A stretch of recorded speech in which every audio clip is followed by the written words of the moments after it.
I need a 30 for 30 to show that I'm different like Jordan and Pippen, you bitch. I need a 30 for 30 like Jalen and Webber. Nobody gon' fuck on my clique. I need a 30 for 30. Well, heading to that NFC Norris.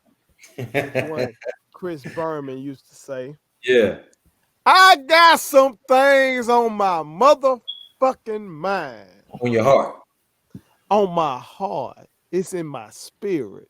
Yeah. About a particular team that plays in Green Bay. That's quarterback. Yeah. By Jordan Love. No, not yet.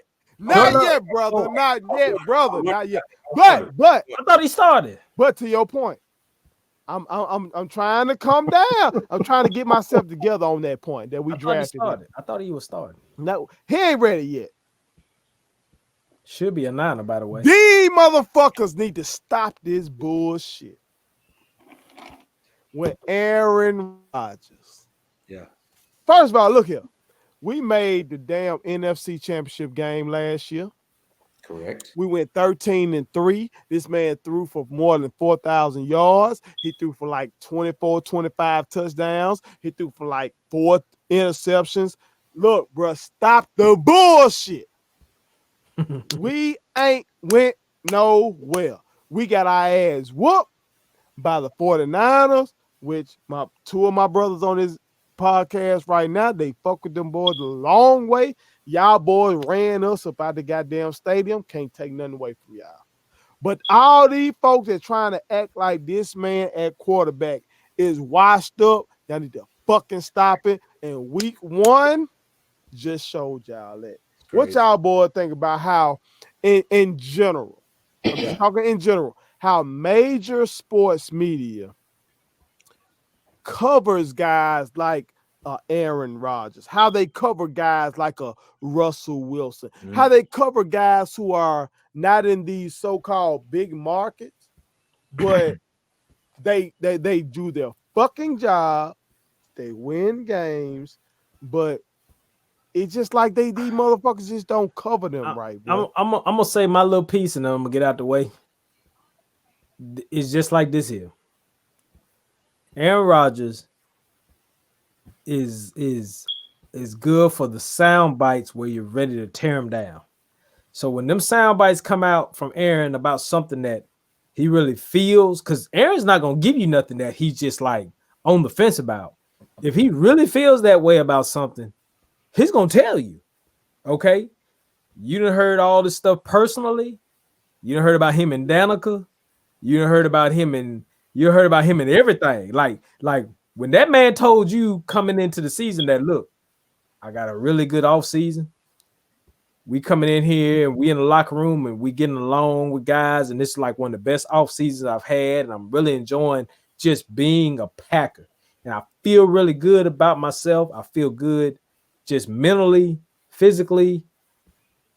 I'm ready to play ball. That's what Aaron said before the Minnesota game. And then he went out there in the Minnesota game and he sauced their ass up. So my thing is Aaron's not going to give you what you really want to put in print. Aaron's going to give you what he really feels. Now, whatever you do with that as a media person, that's what you do. But the man's going to give you what's on his heart. I appreciate what they did this week because I appreciate how they came out, because Aaron said, look, Aaron's been saying this really 2 or 3 years ago when he really didn't have but just like Devontae. I'm going to trust my young guys. He said that. I'm trusting Lazard. I'm trusting Valdez Scantling. I'm trusting these young guys to get open. And then all you got to do is get open. And I'm going to get it to you. That play to the Lazard, if y'all didn't see that, where he basically was like, look, keep going to the sideline. Just get open. And I'm going to get it to you. Goat shit. Dimed it. My boy. I can't disrespect that.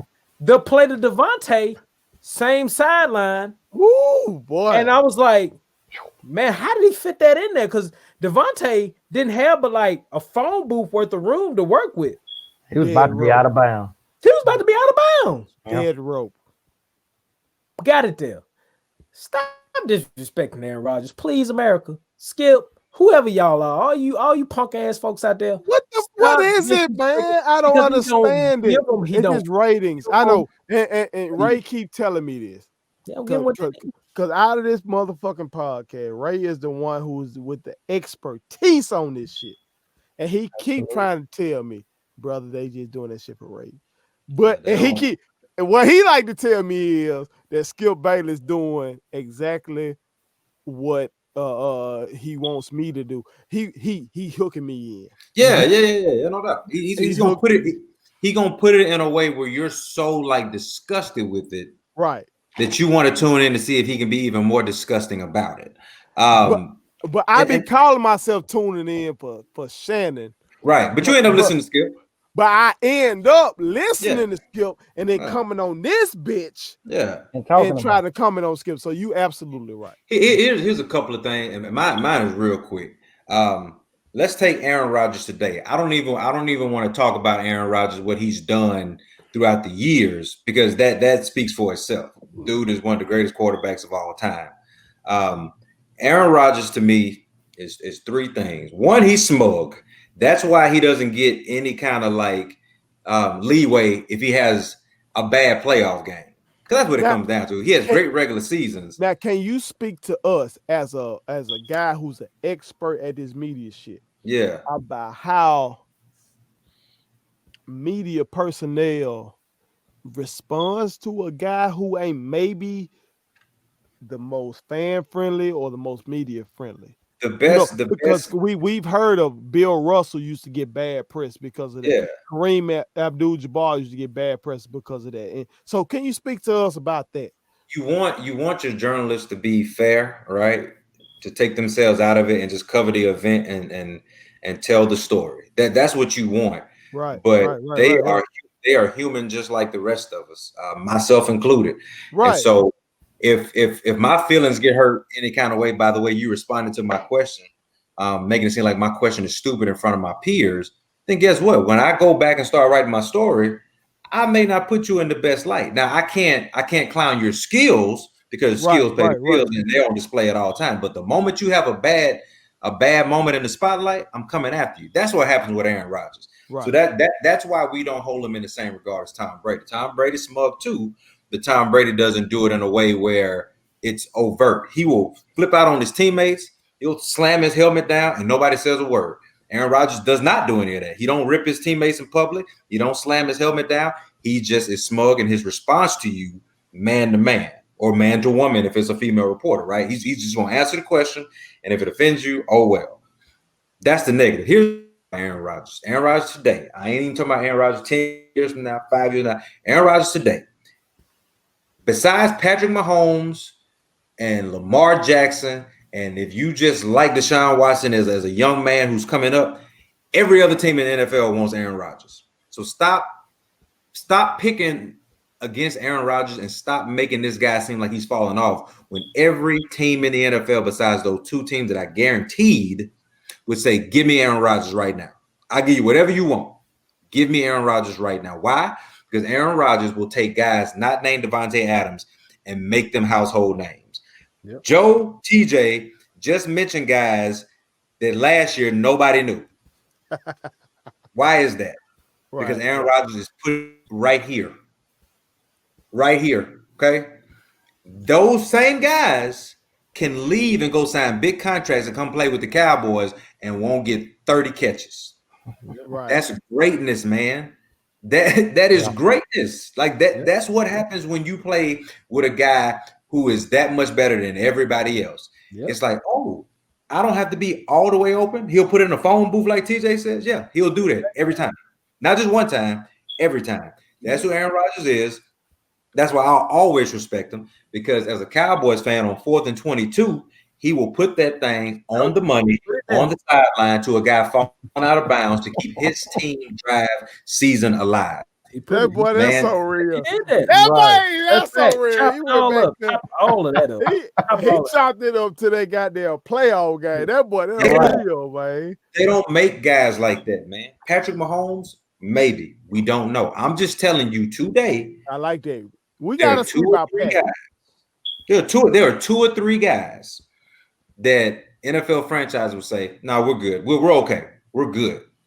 Everybody else is going to say what you want for him. That's why I picked on my brother when I said, Jordan Love, because it's disrespectful. It is disrespectful. It's disrespectful to Aaron Rodgers as who he is today. Forget what he's accomplished in the past. Who he is today, he's still one of the top 3 quarterbacks in the NFL today. And they went and drafted like, oh, well, in 2 or 3 years, we're going to need somebody. What about right now? What can you do to help Aaron Rodgers win a championship today? Right now. Yep. I agree. Real shit. Real shit. JoJo. Look, Talk to me, Joe. I'm probably gonna be saying something different from y'all. But it's Joe, look here now. Look here now. I do not want to pour something else. No. Tell me if I need to pour something else. No, you don't. To get through your part. No, you don't. Okay. I'll put it down. I want everybody to continue disrespecting Aaron Rodgers. What the fuck? Because he got him in fantasy. I want them to continue counting him out. Oh, he got him in fantasy. Hey, let me get him, Joe. That's the reason I got him. I'll give you Josh Allen. And Joe, why did you get him? That's the real question. Why did you get him, Joe? Because I knew everybody was counting him out, that he was gonna come this season like, watch this. This. But what's got me so puzzled? I ain't trying to cut you up, Joe. No, go ahead. Why?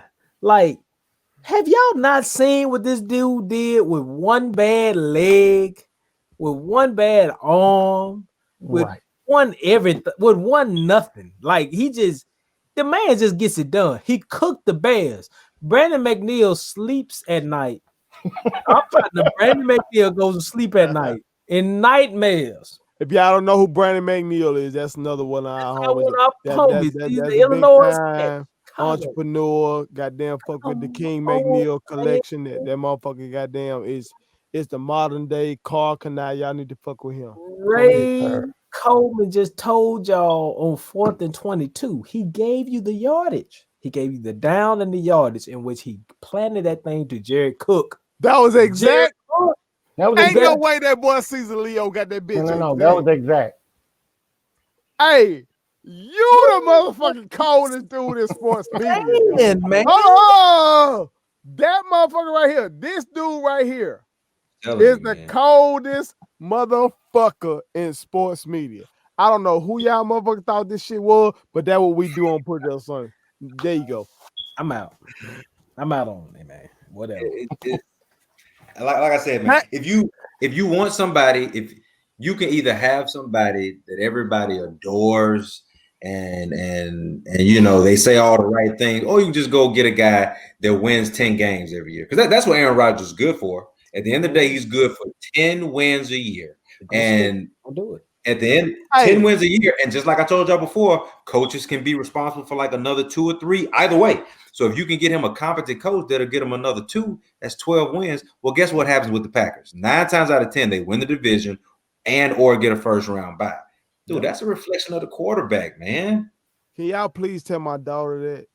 Y'all are her uncles. I'll talk to her. And my child feels like that in her. She was born in 2012. She feels like since they have not won a Super Bowl in her lifetime. Right. That the Packers are trash. I'll talk. That's how she feels. So can y'all please tell her that this shit is more complicated than that when it comes to that NFL single elimination. This shit is different. Right now, let her keep it simple though, Wells. No, because I'm about to get disowned in this motherfucker. I told her goddamn ass that I'm gonna put her up for adoption. She is threatening to call child services on me. She told me she's gonna stay with me. This shit is getting real. She is threatening to go and move in with her godfather, Tim G. Jacob. This shit is getting real over here. We'll figure out a way. I will bring her in. I think to our next point though, sometimes we get so caught up in everything having to be absolute, no doubt, win at all costs, or you gotta win every time you. Dude, the NFL is hard. It is hard. Hard as fuck. I truly believe it's the hardest team sport out there because you can have a guy like Aaron Rodgers who will throw for 300 yards, 3 touchdowns, and they'll lose the game because he just didn't have enough around him to do it. To your point, brother, I want to ask all of y'all this. Get y'all on with this. Do you think it's the single elimination that does that makes it the hardest? Because I'm rolling with you on that. Mm-hmm. Do you think it's the nature of the violence of the game and the injuries that may make it the hardest in terms of trying to win? Because like what we just saw from the Clippers, them motherfuckers choked in a 7-game series. They saw they had some bitches down 3-1. Yeah. They had several opportunities to get this shit over. Yeah. But in the NFL, to your point, it's single elimination. But do you think it's a single elimination, or do you think it's the fact that this is violence? It's to me, it's single elimination with the addition of sometimes, man, you just run up against a squad that matches up with you in a way that you just don't want it. And I will use Tom Brady as an example. When he ran up against the Giants, the one thing that Tom Brady couldn't handle was a pass rush. Do y'all think the Giants were better than them that year? No. Me either. No, they just Tom Brady is not effective outside of the pocket, and all they did was just wreak havoc with 4 guys. And so if you got 4 guys and you all night long, who was that NASCAR package, man? That was a NASCAR package. That's what I'm saying. And so that night they made the GOAT quarterback by everybody's accounts. Made him look like a regular guy. And we know Tom Brady's not a regular guy, but they made him look regular because at the end of the day, that was the game plan that night. Well, can you put all that in an email and get that to my daughter ASAP, please? Yeah. So her little ass can stop with this bullshit. I can't blame her because Jerry Jones still think it's easy to this day. So at the end of the day, if he still think it's easy, she ain't but 8. Elena Maria, baby. Hey, all right. She ain't but 8. And what is Jerry Jones, brother? Like 88. So at the end of the day, if he hasn't figured it out yet that the NFL is hard and you have to take every game seriously, she gonna be just fine. Facts. Hey, not only that, you got 11 guys like that you have to depend on. Like people don't talk about guards, but if your guard is trash, your quarterback gonna get killed. Or your tackle. But the tackles get love, guards don't. That's true. They don't really get the love like that. That's true. You need a line. You need other things, right. Y'all boys the goats. Y'all the goats. Cause we up in this bitch talking about guards and motherfucking tackles in this bitch. That's why y'all the goats. Go. Subscribe to our daddy's YouTube channel. He's the best. Hit the like button, turn on the notifications.